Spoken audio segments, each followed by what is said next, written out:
Isa ka rin ba sa nako-confuse or nalilito sa paggamit ng preposition of to and preposition of for? So, tumutok lang para mas maintindihan ang tamang gamit ng mga ito. Ang to and for are some of the most common prepositions in English. You see them everywhere, in almost every sentence. That's what makes it so frustrating to get them mixed up. After all, the for and to difference isn't exactly easy to understand. So, even people who use English as their primary language sometimes get confused about it. So, the use of to versus for. So, we wanted to clear things up once and for all. Below, we are going to explain the difference of to and for, including the use of each one. Let's take a review. Ano ba yung tinatawag natin preposition? Ang preposition ay salita that join with verbs and help them express different meaning.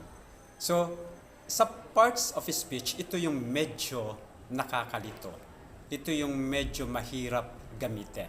So, ito ang reason kung bakit I really need to prioritize to discuss this lesson for you. So, in today's English lesson, we will discuss the difference between the English prepositions to and for. These are two of the most common prepositions. So, if you're trying to learn English as your second language, of course, English grammar, you will need to know how to use them. Here are the main uses of the preposition to. Una na dito, yung direction.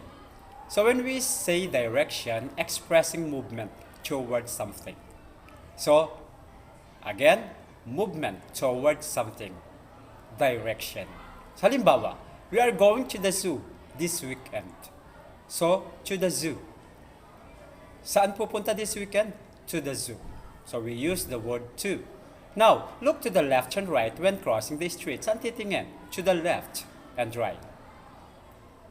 Now, let's move on to the second one, receiving. Pag sinabi natin receiving, showing who or what receives an action or item. Halimbawa, Jose passed the ball to Andy at the last second. Kanino pinasa ni Jose ang bola sa last second? To Andy. Again, to Andy. Now, another example. We did not invite Caleb because he was always mean to us. To us. Bakit hindi inimbita si Caleb? Because he was always mean to us. So, receiving. The third one, connection. When we said connection, showing an abstract link between two people. Okay? This is a link between two people. Halimbawa, I am married to my best friend. Saan ka kinasal? To my best friend. Another example, this is Edward, assistant to the store manager. Okay? Who is Edward? Assistant to the store manager. Samantala, here are the main uses of the preposition for. Unang gamit, ginagamit as a support.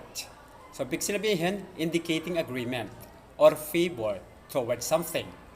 Halimbawa, I always look forward for the result of this investigation. For the result. Okay, this is an agreement, a favor. Number 2 example, if you are not for the union, you are against it. For the union. So this is what we call agreement. So number 2 is representation. Representation, showing an action on behalf of or representing something else.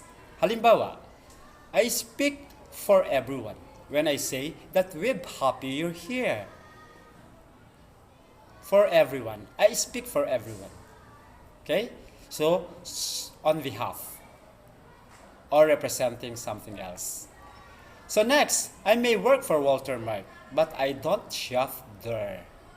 So, for Walter Mart. showing an action.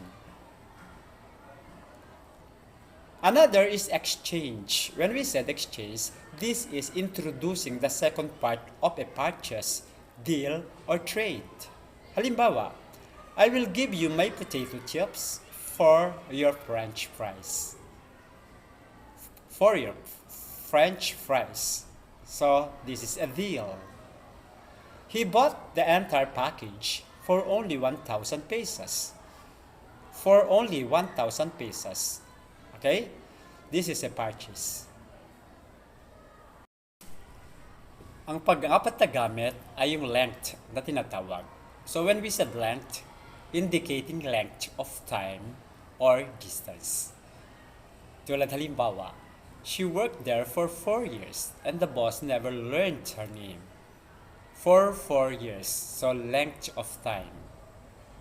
Another example, go straight for a new miles and then turn left. So for a new miles. So that's an example of a distance. Now, number 5, we use gratitude. So when we said gratitude, showing thanks or gratitude. For example, thank you for your email. For your email, showing thanks. Another example, it isn't much, but I'm grateful for what I have. For what I have. So that is an example of gratitude. Again, number 5, gratitude. Another number 6, reason with noun. So when we use reason, this is describing why something happened when the explanation uses a noun. For example, she became a doctor for the money, not for the hours. For the money. So that's describing something happened. Why uses the noun. Next, we have to practice extra for the tournament. So, for the tournament, describing what happened. Explanation uses as a noun. Practice extra for the tournament. Another example, she's tall for her age. For her age. Now, why she's tall? For her age. Okay, so another reason describing something. Explanation uses as a noun. So that's all for the uses of the preposition for. When it comes to purpose and reason, this is the simple difference between the use of to and the use of for. So to is used with verbs. Example, I came here to see you. Where's the verb there? See, to see. For is used with nouns. I came here for you. For you. You, perhaps referring to brother, friend, or anybody. So both communicate similar messages, but with different words. The first sentence uses to because the reason is a verb. What kind of verb? Verb C. The second sentence uses for because the reason is a noun. What is a noun? You. And that's all for today. Hoping that you learned many in this discussion. Until next.